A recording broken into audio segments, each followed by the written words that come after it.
Good morning. We are here with Dirk Lohan. My name is Michelangelo Sabatino. I'm an architectural historian and preservationist, and I'm a faculty member at IIT College of Architecture.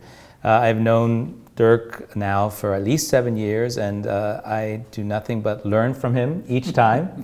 But I wanted to take this opportunity, since Scott Mahaffey has asked Dirk very specific questions about his experience with the Farnsworth. I want to take this opportunity to step back and have Dirk reflect on his time here in Chicago, his education, and also the changing nature of what it means to be a modern architecture icon in the context of newly focused attention towards stewardship and preservation. So let me start with the first question, and I will read just to make sure I'm being precise. So the Edith Farnsworth House is at the center of a collective effort to tell more inclusive stories about buildings, the land on which they sit, and the people who made them possible from the point of view of clients, architects, builders, etc. And in what ways do you think more inclusive narratives about modern architectural icons will help win new audiences and ensure long-term preservation and stewardship? Well, there's no doubt that the Farnsworth House is a very good example of the kind of question you raise and what it means for it, because as time goes on, the house, I think, has been going through an early phase of strictly architectural appreciation and understanding of how it's built, how the structure works, and spatial qualities and so on. But now we're talking about, in our time, much more of the larger picture. Who was Edith Farnsworth? Why did she ask Mies for this unique, or how did this come about that this house was created by a single woman doctor in Chicago in the 50s or late 40s? And what was she thinking, and what did it mean to her? And as we mostly know now, their relationship deteriorated to the point where they sued each other at the end. And it was a little ridiculous because apparently there were some deep misunderstandings between them, and each one of them, I think, had a different expectation. Although I believe by sheer force of personality, Mies achieved what he expected to achieve. And maybe she was disappointed that she had less of a role in the creation of this piece of art that we're sitting in. As we know from the material that's now available, their discussions in the beginning were very supportive of each other, and they gradually became very critical. And in the end, they didn't talk to each other anymore. And one of the ways, of course, that a client expresses his or her misgivings or disappointment is by suing about too much money. And that's what was done here. And even though, in my opinion, based on what I know, the money wasn't that extraordinarily out of character. The problem was that they never wrote a contract. There was no business arrangement between the two of them. But the fact that you, under the leadership of Scott Mahaffey, had just finished recently an exhibition of the house, the way it was furnished and used by the client, by Edith Farnsworth, is remarkable. In all these years since it was built, that was never, well, since she sold the house, I should say, that was never publicly available, and nobody had ever had really a vision of what it was. Right, and as a side note, it's really interesting through that research that sort of re-installation of the house has involved, that you see an incredible circulation of designers, like, for example, Franco Albini's famous desk, or through the good design exhibitions that MoMA and the Art Institute were promoting through people like A. James Spire. So there's a lot of, it demonstrates a lot of more exchange of ideas, and perhaps that's to circle back to the minute in which you open up these narratives to become more inclusive.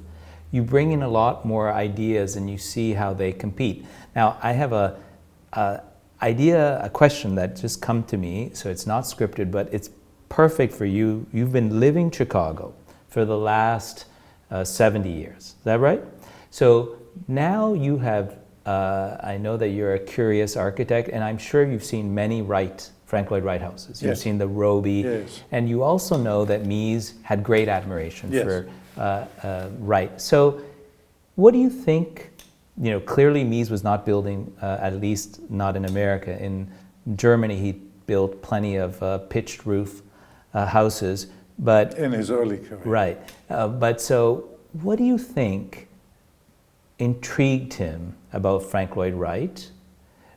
He certainly wasn't doing, it wasn't only about pitched roofs, it was about bigger ideas, right? And what might those be?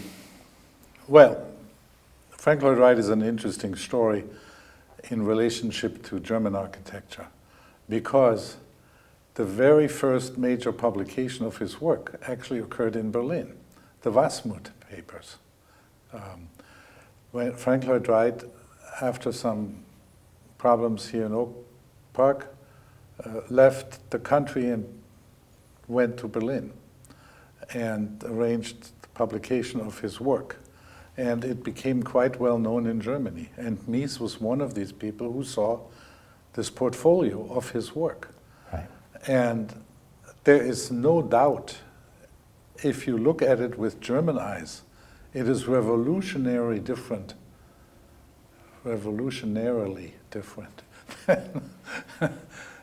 than at first sight. I mean, these were mostly brick structures, but the way the roofs are arranged and overhang and cover exterior terraces and so on, that was certainly very Frank Lloyd Wright and very American. And what Mies, I think, took from what he saw is the spatial flow of rooms from one to another. The Roby house is a great example. It's actually related somehow to the Farnsworth house. By way of the hearth, would you say? Yes. Which is still remains Roby, Frank Lloyd Wright, they gave the hearth incredible importance. This building, Farnsworth, has the hearth as its primary point of congregation. Yes. Right. Which, by the way, was not a German main feature. Fireplaces or hearths were here and there done, but they were not the dominant in every house. Although they were sort of more ingle nooks, where you had the fireplace surrounded. I mean, Loos did a number of those examples where you had benches, but in a sort of prominent, visual and also spatial way. This is, Mies is looking to Wright. What about the aspect of nature? Because that's the other aspect. Right. The relationship to nature. Frank Lloyd Wright's houses all seem to extend out and reach out and draw in the outside world. And most of the European homes are much more fortress-like, solid wall buildings. Right. It's a different feel, and they were done in stone. Well, so was Frank Lloyd Wright, at least. But most, when you compare to the average American home, American homes are based more on the tradition of wood construction. And clad in brick, but not masonry. But not solid masonry. Right. Right. But so there's a question there. You mentioned at the very beginning about the generous overhangs, Yeah. right?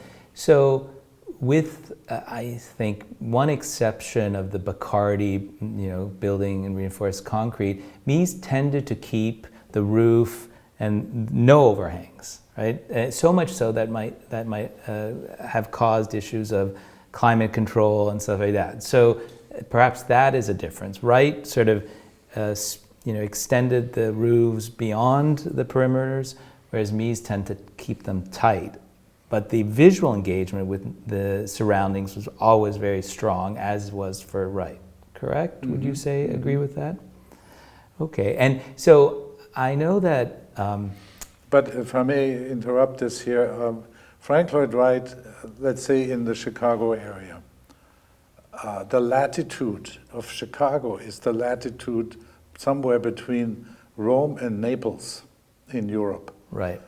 The sun is much more predominant here, dominant, and much more often visible or right. shining. While in Germany, in northern Germany, you are in the southern end of Hudson Bay in Canada. Right. Which is a very different... Berlin, you mean? Yeah, a very different latitude. Right. And protection from the sun was not so important in those years. In the early years, people wanted the sun to be everywhere. Hence because it was generally cooler anyway. Right. It wasn't so hot like we have today, as an example. Right. Yeah. Now that reminds me, so specifically, so Chicago, we know of the famous journey that Mies took to see Johnson Wax and visit Wright's, Taliesin. But when you were with him, I know he was very busy. It was at the height of his career in the 50s, so he probably didn't have too much time to go visit. But did you ever recall visiting the Roby House with him, or did you actually recall him talking about buildings of Wright other than the Johnson Wax or Taliesin that he actually spoke to you about fondly?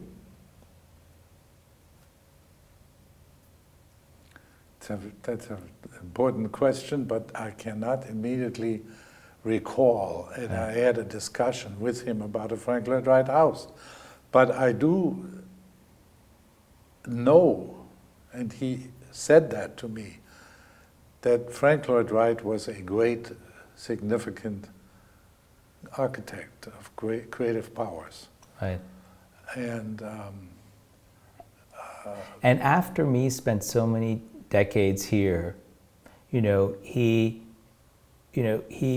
you think he understood Wright's Americanness? Although, we know Dudok and others all look to Wright, but do you think Mies kind of began to understand his engagement with the Midwest and climactically, territorially, like the terrain? Do you feel that he actually changed, or that because some of his, a cluster of his major, most important works, Farnsworth that we're sitting in here right now, 868-80, Crown, but there's so many others that he did were in the Midwest. So there's Berlin on the one hand and Chicago on the other. So since he was already 51 when he arrived, right? So, but do you think between when he arrived and he died, that's 30 years of time here, was there any transformation, do you think, of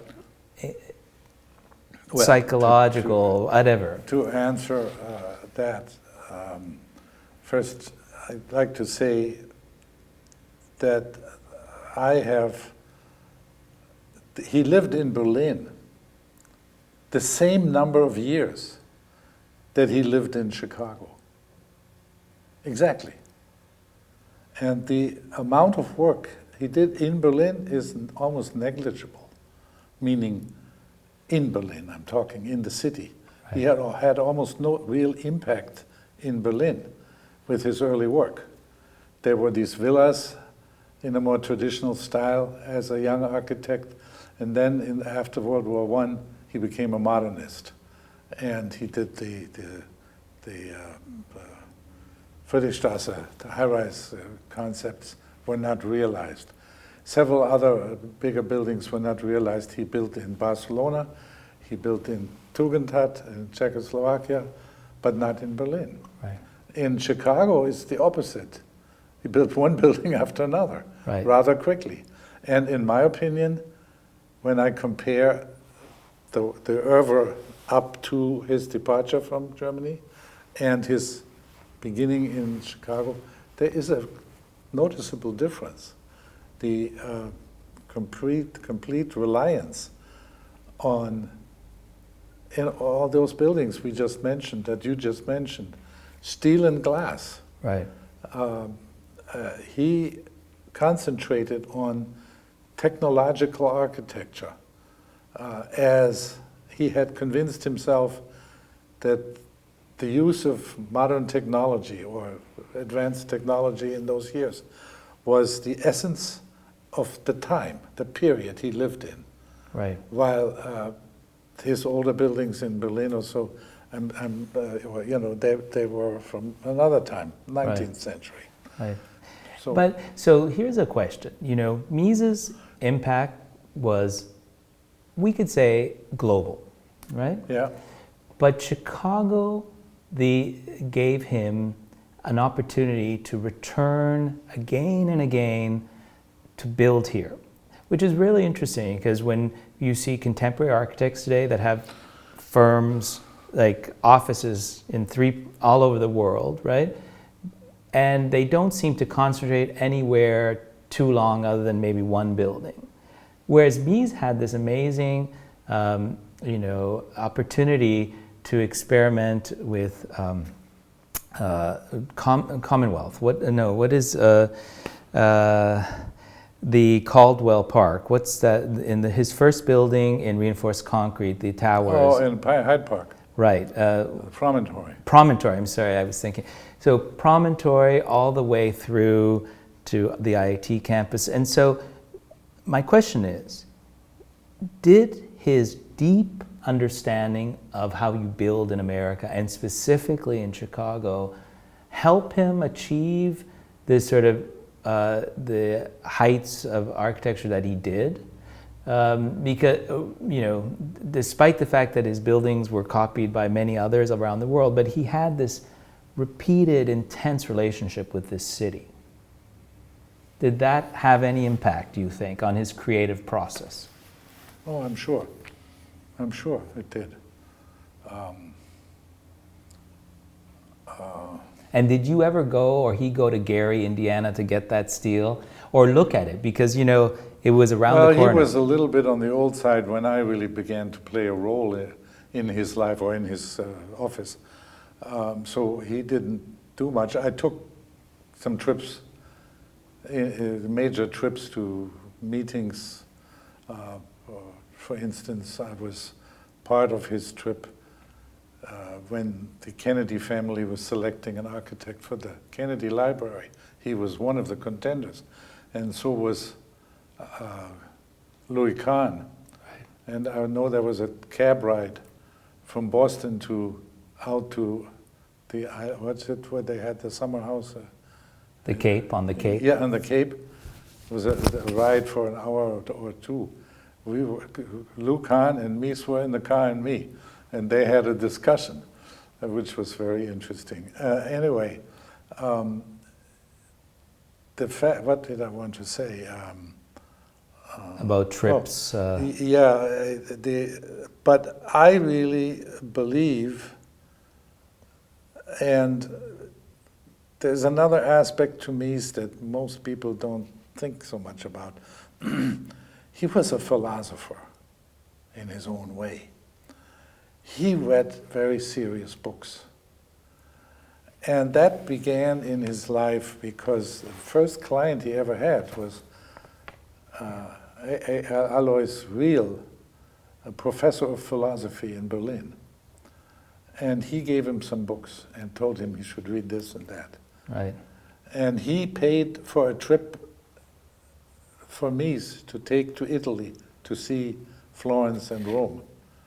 And he went there until he jokingly said, until I had enough of the sunshine. I was missing the clouds of northern Right. Germany.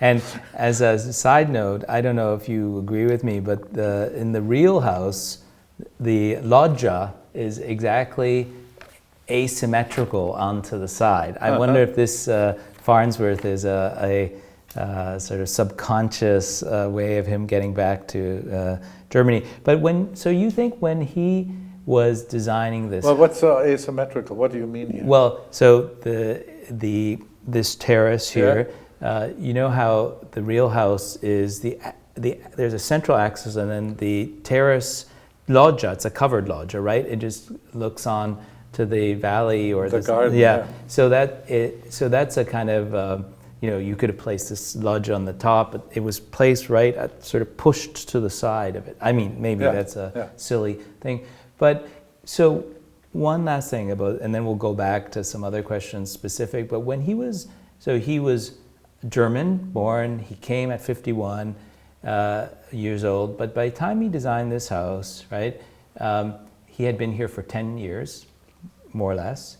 So when he was here in the land that birthed Frank Lloyd Wright, and he was asked by an American client to design a weekend home.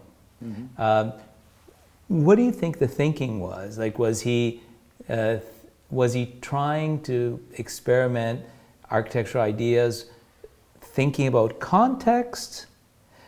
Of course, there was the floodplain, but that's a kind of physical context, and of course, he raised it. But in his mind, do you think he was trying to make a transition to be an American architect, or did he perceive himself as someone that would have always never really belonged, and he was just trying to focus on the architecture?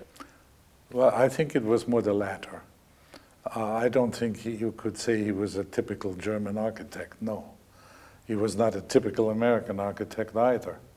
And that's what I meant by him being a philosopher. He read, and he educated himself and his mind.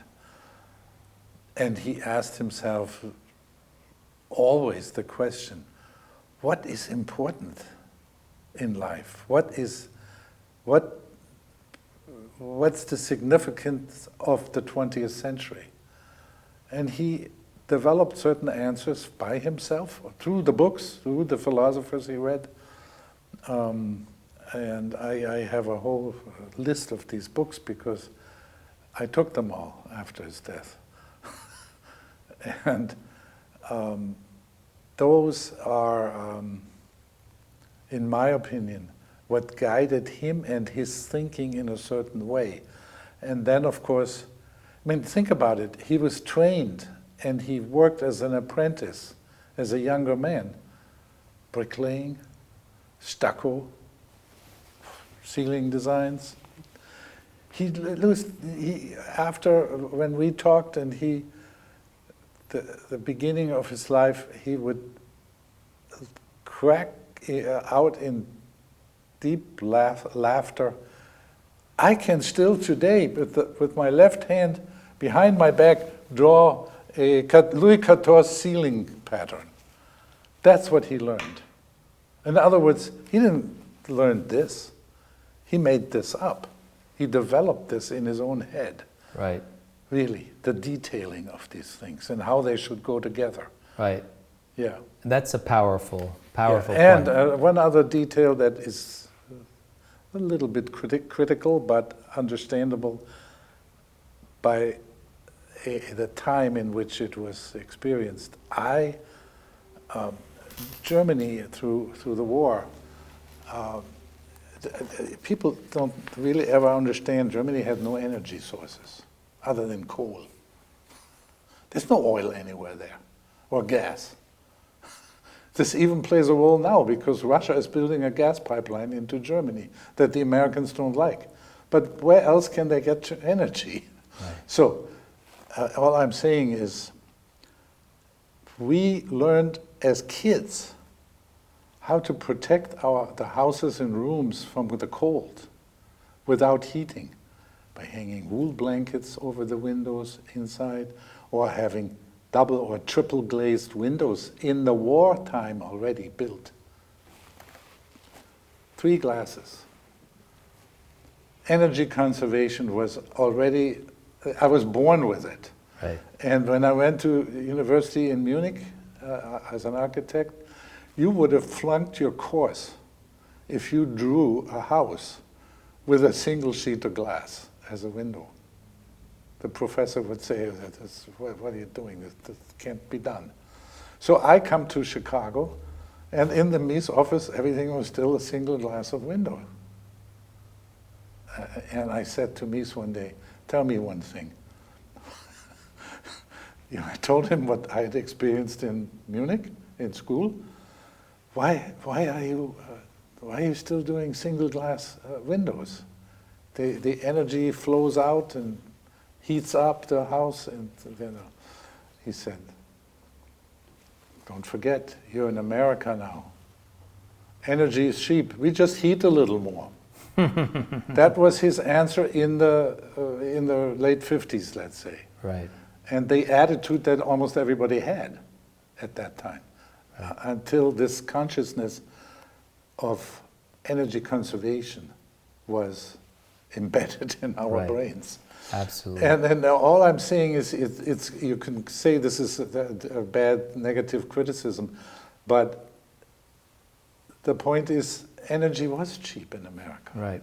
And that's why America's cars were so big. Right. Gasoline was cheap. Right. Okay, so let's jump back to, this is another retrospective question for you, because you hold the very unique, sort of special experience of even more than Baron Palumbo. At this point, you are really the oldest living testament to this house. And so the question is, the house and its architect have been an outside presence in your life, nearly 70 years. Looking back, what are some of the most meaningful memories you have of the Edith Farnsworth House and with other Mies designed buildings for that matter? To what extent has the Farnsworth's presence enhanced your life here in Chicago since making the city your adoptive home? And I know you've gone over this, but just as an example, I know you had a recent birthday party here, or a couple years ago. This is my wife's birthday. Oh yeah, okay. No, hold it. Whose was it? Anyway. Anyway, so you chose to come here because it clearly means something for you. Yes, so, yes, of so course. I guess, if you can just look back, I mean, if you were to take, in the 70 years you've been here, if you were to take Farnsworth out of the equation, you'd probably have missed something important. So I just wanted you to, I know this is a very general, big question, but just if you could say, one sort of significant moment that you think of how important this house has been for you as an architect, as a human being, your connection with Mies and Palumbo. I don't know, what's the best memory you have? Aside from having to figure out that you need a skinny mechanic to come in and do the repair. Well, these images that we received before I ever came to the United States in Germany from Mies. There was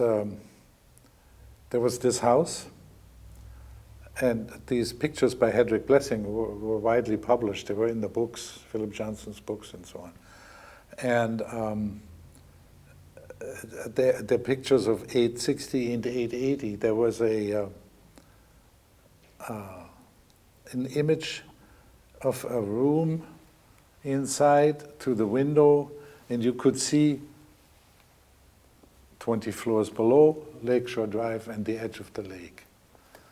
And I remember how that fascinated me, to be able to live that high over a street, and and all glass and everything, and the lake and the nature.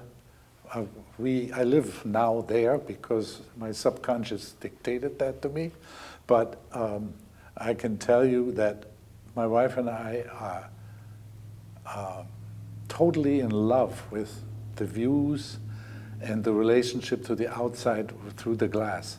We can see the city in different colors, lights, rain, shower, whatever. It's fascinating. Or the sun rising over Lake Michigan. Just the other day, 2 days ago or 3 days ago, Kathy took some photographs of a view out of our windows over the lake. And she showed it to me and said, "Doesn't this look like Mark Roscoe?" And it was indeed.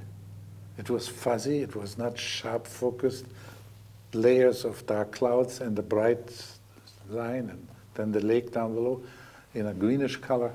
And it was just like a Roscoe painting. And it, you know, it's that kind of experience. And this house does the same thing, even more so in terms of relationship to nature and trees. And I was fascinated driving around with Scott Mahaffey and the other people today in the cart. They talked about every tree that's on this property, trees I'd never even heard the name of, Right. you know. And that. When you live here, you gotta become a tree connoisseur. Right. So your gift, to summarize, this gift of being able to look out to Lake Michigan, to feel yourself part of a city, as you know, the kind of nature, even within a high-tech building, just kind of living these two worlds has been the gift that both Farnsworth and Mises' work in this city has given you. Yeah, yes. I really think that is unique, the way he opened the walls of buildings and saw the potential of glass windows. I mean, floor to ceiling. I mean, it's as if nothing is there. It's incredible. And I think that relationship of out and in comparison to a traditional home in Europe, let's say, Right. where you're walled in. Right. You know, yes, you can look out the window and see the wonderful nature, but most people refer to their experience in nature as an experience when they walked or hiked or something like that. Right. And this is one question, after having had the good fortune of living in Crown Hall or for the last 7 years and being surrounded by many buildings. It seems to me that what really distinguishes Mies from other or some subsequent high-tech people, you know, the Renzo Pianos, you know, the Pompidou, or you know, Richard Rogers, is that alongside the I-beam you have travertine, alongside the huge girders you have polished terrazzo. This kind of tension between the cutting-edge technology and evidence of the past. Mm-hmm. What do you think of that? Material appreciation for quality materials. He possessed that for sure. But was it just quality, or was it the presence of the past? Because I can find you a high quality floor that's not travertine. And I can find you, Yes. Right? So is it about quality, or is it sort of this coexistence? I honestly don't know what he thought about using the past, you say it, but it probably was more something he was familiar with. I mean, he did know stone very well.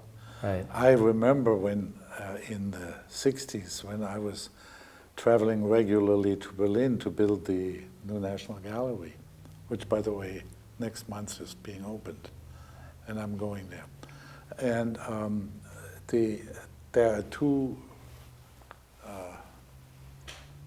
pipe shafts that connect the roof with the rest of the building. Similar to the Crown Hall. Yes, yes. And he said, he said to me, we should cover them in Tinos marble. I said, where do I find Tinos marble? I mean, he said, go to Italy and da-da-da. So I did that, and he described the methods of cutting a block of stone and how you then can lay that out, either in sequence or in a random pattern or in book matched with an axis, Right. all of that. And I learned that from him. So he And was he aware. learned that from his father, I'm sure. You know. Right. And we were talking about even, apropos the choice, Barcelona Pavilion, of course, the Tugendhat is one of the famous examples of where there's an abundance, right, of luxurious materials. But so this kind of, you're not exactly sure about whether he was thinking of that in conceptual terms. You're thinking is that he was familiar with these stones through his father, and so that could have been both kind of very sort of natural without too many concepts behind it, or maybe both. Mm-hmm. One doesn't exclude. Okay.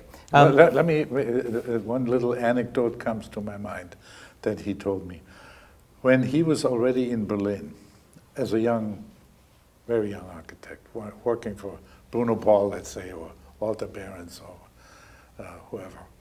And he visited his home in Aachen. And his father had the stonemasonry shop. And they did gravestones and little sculptures on buildings and fixed old stones that were falling apart and so on. And his older brother was clearly inheriting, as was the tradition in Europe or in Germany, I don't know, but in Germany, that the first son inherits the business. So he was staying home and becoming a stonemason. And he was already running the business with his father. And while he visited, there was a little bit of an argument that developed between father and firstborn son. The son said, well, God, we can do this much faster. Nobody will see where that stone goes. It doesn't need to be so super refined. We can save some money. And his father said, you're crazy. That's not the way it works. Think about the finial on top of the Cologne Cathedral. Nobody can see it, but God can see it. Right. Me's like to tell you that quote. And so that reminds me. So, we've talked a lot about, the austerity of the 20th century. We haven't, but a lot of that has gone around. But Mies was a Catholic. Yes. And, and he read Catholic philosophers like St. Augustine. Yeah. And so this is a bit of a leap, but his work has always been open and generous. There's a certain level of, despite the photos, right, of him being very somber, maybe you can dispel a little bit of a myth, because, the kind of stage photographs with him and his cigar, but was he more gregarious, and did he want his architecture to be welcoming, do you think? I will tell you, this is something, an experience that I realized from the very beginning when I came to America. Think of it this way. He had no advanced education, no foreign language he ever learned. So he spoke only German. And he was basically an autodidact. So he comes to America and has to teach at IIT in English. But he didn't speak the language. So he had these two assistants, were former Bauhaus students that were Americans and spoke German, and they helped him. And gradually picked up the language bit by bit, but it never was easy. And he developed a method of giving himself some time to think about what to say in English, because he needed the time to formulate the sentences. Right. And his cigar was a very welcome aid in that regard, in that he could puff on it and not speak. So I realized rather early on that when I spoke with him about our work in the office, we spoke English. When I spoke about his background and history and his Berlin years, we spoke German. And in German, he told jokes. He was much more funny, and really amazing. He was more. It was his mother tongue. It came more easily to him. Much more relaxed, yes, and personable. And the interesting, the Rhinelanders, which Aachen belongs to, that area, are known in Germany to be very verbally, very, shall we say, rich. Right. So you think, now this is a significant detail, so he was not as austere as he appeared to be in his photos, and because of this, still him having to think, the kind of delay, it wasn't that he wasn't an accessible person, it was just the language was somewhat of a barrier at times. The barrier was sometimes there, and he liked to be alone, for sure, but that wasn't that he was a hermit, no. Right. I remember at the end of his life, Gropius and his wife Isa came to visit, and other people. No, Frank Lloyd Wright came to Chicago, and I went to see him, but he didn't see me. It's the first time and only time I saw Frank Lloyd Wright, because there was a discussion about saving the Roby House or right. not. And Frank Lloyd Wright came and was fighting for the saving of it. Right, in the early 50s, and there were hundreds of students in the auditorium, wherever that was, I forget. But he had a coat on and a hat on and on the stage. Right. Now that's an interesting point back to remaining questions about preservation. So in the 50s, they wanted to tear down the Roby House, yes, right? Yeah. So, and so by then, that would have meant that the Roby House was about 40 years old, right? Mm-hmm. And so about the passage, when you think about like access and so what message does the story surrounding the commissioning and subsequent stewardship of the Edith Farnsworth House still have to offer new generations of architects and architectural aficionados? And not only, like, can it have an impact on other buildings, not just Mies? Like, do you think that by investing in this building, as into the future, we can help kind of convince other people that they should be investing to save Dudok buildings or save, Gropius buildings? So can this be a manifesto going into the future? Or should it be? Why is it so special? Well, it's special for many reasons, in my opinion. It's very clear to me that it's unique and the first of its kind. And there are many other houses that are directly influenced by this house here. And I think, sometimes I have a little issue with the historic preservation movement. They want to preserve almost anything and everything. And they go too far sometimes. I mean, I get the magazine they publish, and there are all these old wooden houses around the country in small towns, and I wonder, why is that so significant? Right. It's significant in that town, maybe, yes. But anyway, I'm not against it at all, don't get me wrong. And by the way, I should say for my own credit that I, together with two friends from the Mies office, in the 60s, when Mies was still alive, we, three young 20-year-olds, saved the Glessner House. Together with the group that put, so... No, we saved it, we bought it. We raised the money from Phyllis and Philip Johnson and bought the house. And then we had the house, and we had a meeting in the house. No furniture, we had folding chairs, and we said, what do we do now? And that's when we began to draw other people in and create the Chicago School of Architecture Foundation, it was called. Right. So the Glessner House, in a way, predates, of course, this, but that's when you're... But Mies was supportive. Excellent, excellent. And he was supportive, and he said, well, call Philip Johnson. Right.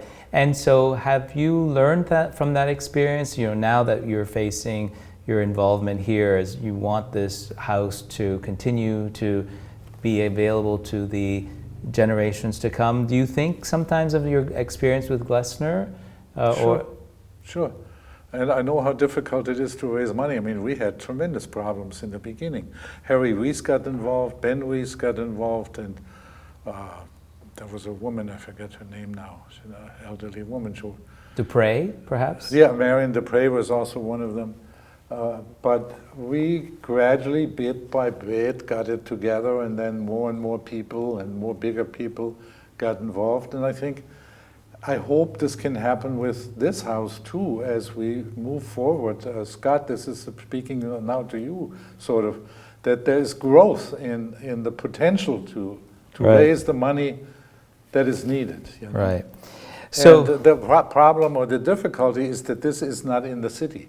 Right. And very few, we have to first educate people to even want to see it. Right, and one point about, Glessner versus Farnsworth, the continuing issue here lingers over like a black cloud over people's heads is the potential future impact of flooding, right? Mm-hmm. Because I think you mentioned with Palumbo, I mean, this could strike a decisive death blow to this house if it were reflooded and given resources also rare. So, where do you stand on that? There's been issues, there's been discussion about let's raise the Farnsworth, move it back, Well, I have dealt with this question for years now, and I've been part of the discussion, and I have actually already proposed to Peter Palumbo when he still owned it, to build a underground hydraulic system to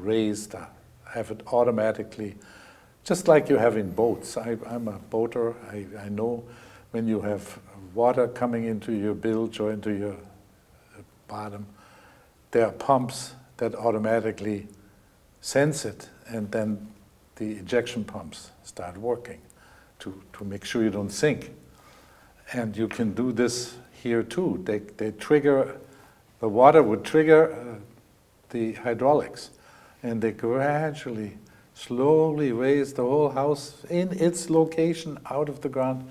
The only problem is that these terrace probably needs to be disconnected directly from right. the steel of the house, which would be just a closed joint that is right. free to move.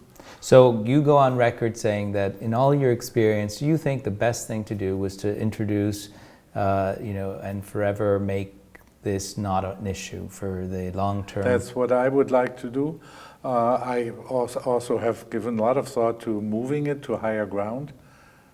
And the negative to that is that you will not understand anymore why it is designed the way it is. Right. It is designed for this location, right. with flooding to be part of its life. Right, absolutely. And that, for those who thought that Mies designed in abstract, that is one of the most fundamental sort yes. of grounding issues to this. So, okay, so in the many years you drove out to Plano on your own with your wife or with friends,